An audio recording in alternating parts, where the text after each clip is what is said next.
Hello and welcome to another European Agenda program. Today we have very important guest, former Belgian Minister of the State and lawyer, Dr. Johan Vande Lanotte. Thanks for joining us. Thank you. Thank you. So you have made the application to the United Nations as a Van Stenburg advocate law firm to make the investigations of Turkey's use of chemical weapons. That was a very big step forward, basically, after the whole year that after the Turkey's use of chemical weapons and Turkey's war crimes in the region. So I would like to start with the Kurdish freedom fighters share images that proving that various chemicals are used in the region against Kurdish freedom fighters. Turkish state in the region still continues to use that chemical weapons. Forensic experts who watched the images and videos declared that the images were exactly chemical weapons. The IPPNW institution also published a report on this chemical issue. So let's hear from you on which evidences you took as a basis in your application to the United Nations. What was the main evidences that you focused on? Basically, the very important new fact is the report of the International Physicians for the Prevention of Nuclear War. Perhaps introducing a little bit this organization. It's an organization that won a prize from UNESCO, but also is the Nobel Prize winner for peace in 1985. So that's a very reputed, independent organization. They made a report some weeks ago, October 2022, where they say that the evidence they saw at least makes it needed to have a fact-finding mission. So the report does not say it happened, it doesn't say it did not happen, it says you need to look because they call it indications that chemical weapons were used. They could not go further. Why? They asked the governor of the region to enter the spot, but they were not allowed to. So this international, very important organization asks that a fact-finding mission would be done, and that's what we came up, and we sent a letter to the Secretary General of the United Nations to say, listen, this is a very important organization. It was, I think, a German and a Swiss professor who made the report. No one can say that it was not objective. And so we asked the Secretary General of the United Nations that he should start a fact-finding mission. However, we need to be clear. The Secretary General can only start when at least one state is requiring him. So the first step was the report, let's say, the report of the international physicians, which is very important. The second step is our letter to the United Nations Secretary General. The third step is that governments now, at least one, should say to the Secretary General, please start the fact-finding mission. And then it can start. And I think that's now the next step to do. We need to convince states not to say that there is a chemical war going on, but we need them to convince that they look for the truth. We need the truth. And then we will see what the truth is. But states should now make a clear decision that they want to know the truth. Exactly. You explained you explained very clearly this step by step. Very shortly, very briefly, what was the main points on that report that you focused on and take them to the United Nations General Secretary very shortly? Yes. First of all, we did not take parts out of it. We are lawyers. We are not chemical specialists. So we did not say, listen, that's what have been said in the report. We just sent a report which say that is their conclusion. We should not doubt their conclusion. That's an important element. The report itself takes in account declarations of the Minister of Defense in Turkey, some video elements, some cans they found, some masks they found. So they based on 4 or 5 elements that they say we cannot explain it in an other way than there are chemical weapons probably be used, because they could not prove it on the bodies of persons, unfortunately, and I do that with respect because it's difficult to speak about people who were killed in such a situation, but they could not examine the bodies because they weren't allowed. But the declarations of the government, some cans they found, some masks they found, some videos, and they say this is more than enough to consider as indications, so now make a fact-finding mission. And we did not pick out this or this or this argument. Actually, we cannot know it, they know better than we are. And this report is really a new element in the whole discussion.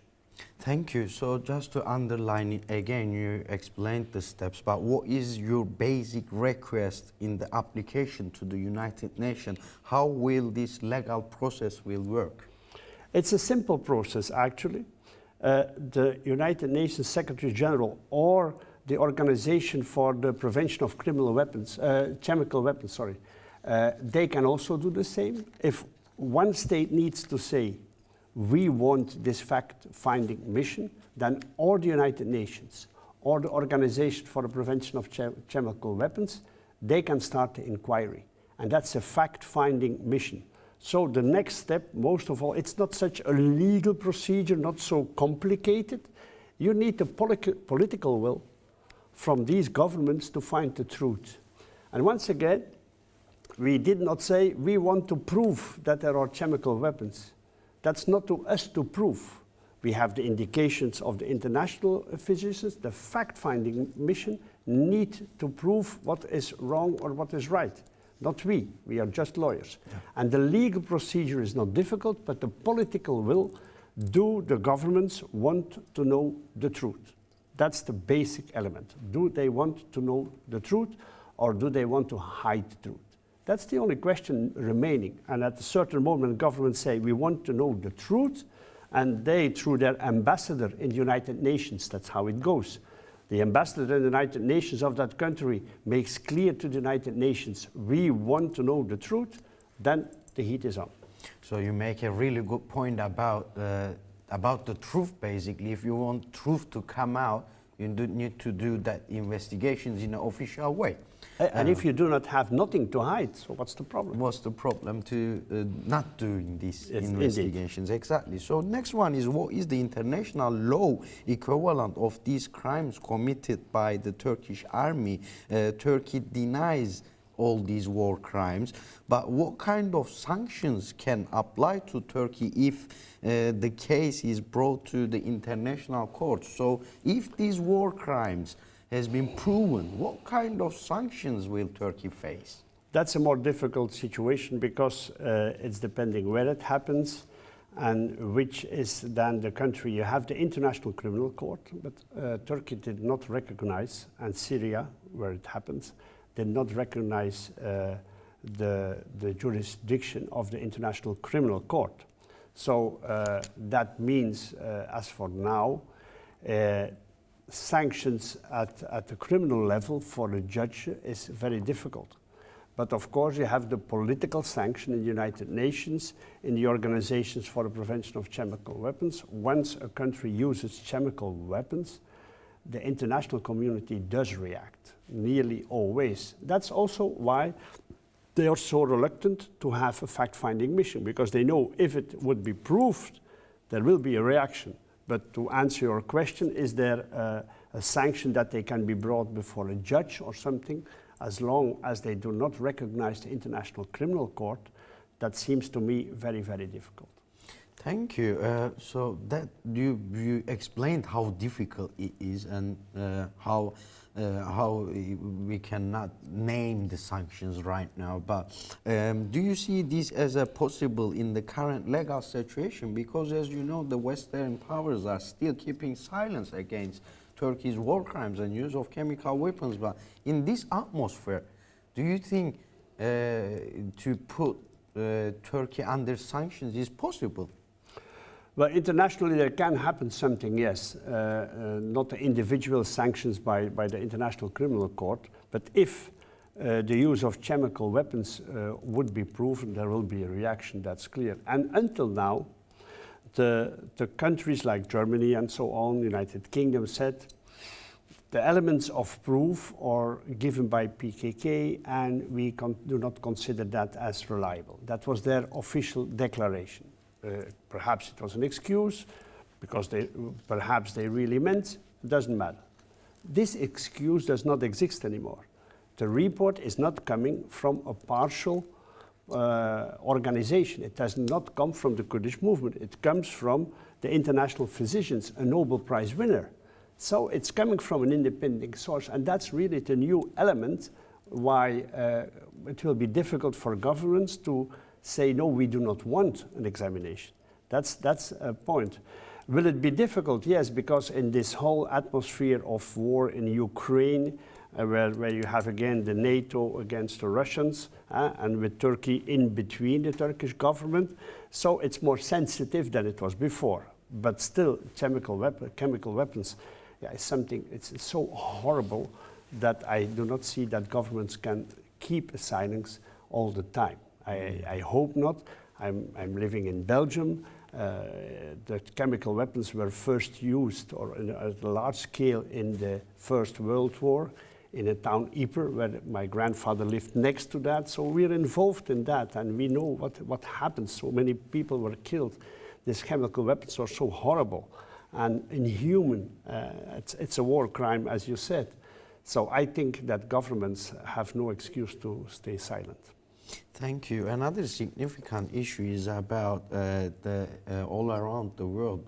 Most of the law firms are start making some voice about it. So MAF and TAD, also ELDH, European Association of Lawyers, consisting of German-based lawyers, democracy and international law associations. In the coming days for democracy and world human rights will apply to the United Nations on behalf of the victims' families that been killed in the chemical attacks, and will file a criminal complaint about the use of chemical weapons by Turkish army. As the one still advocating group, would you support these or the similar applications as initiative with lawyers, or would you consider making a similar application as well? Well, I think it's better to join effort than everyone separately. We have been asked now to introduce this request to the United Nations. We're focusing a bit on that. We are willing to help with everyone, but we should avoid that we are launching too much things separately.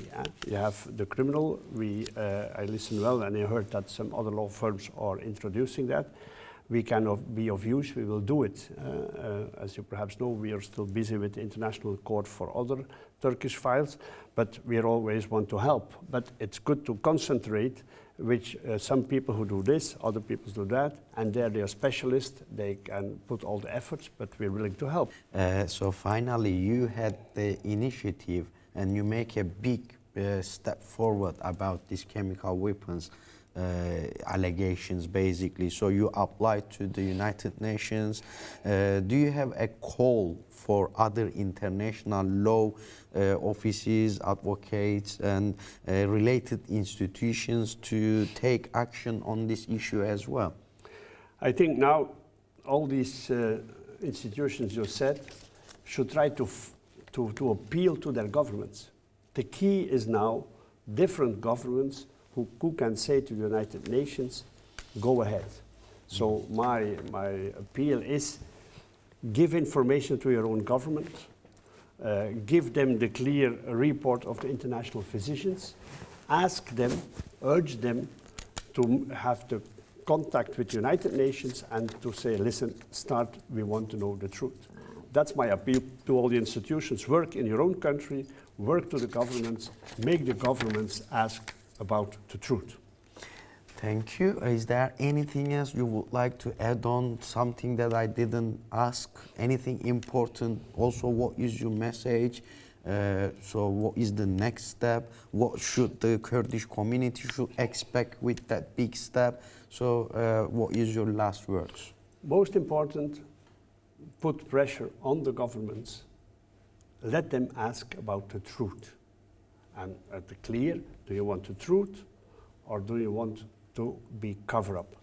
That's what I would like to say. That's the most important now. That's the next step. We have made the report that we have. We have our request. Now it's on the governments and the Kurdish movement, the institutions, human rights fighters, whatever. They should now try to urge their own governments to push ahead.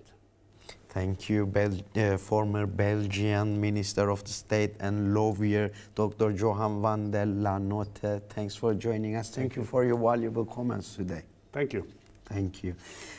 Today on our European Agenda program, we have very important guest, Dr. Johan Vande Lanotte. They, as a law firm, they make the application to the United Nations about Turkey's war crimes and use of chemical weapons allegations. Thanks for joining us. We will see you on the next European Agenda program.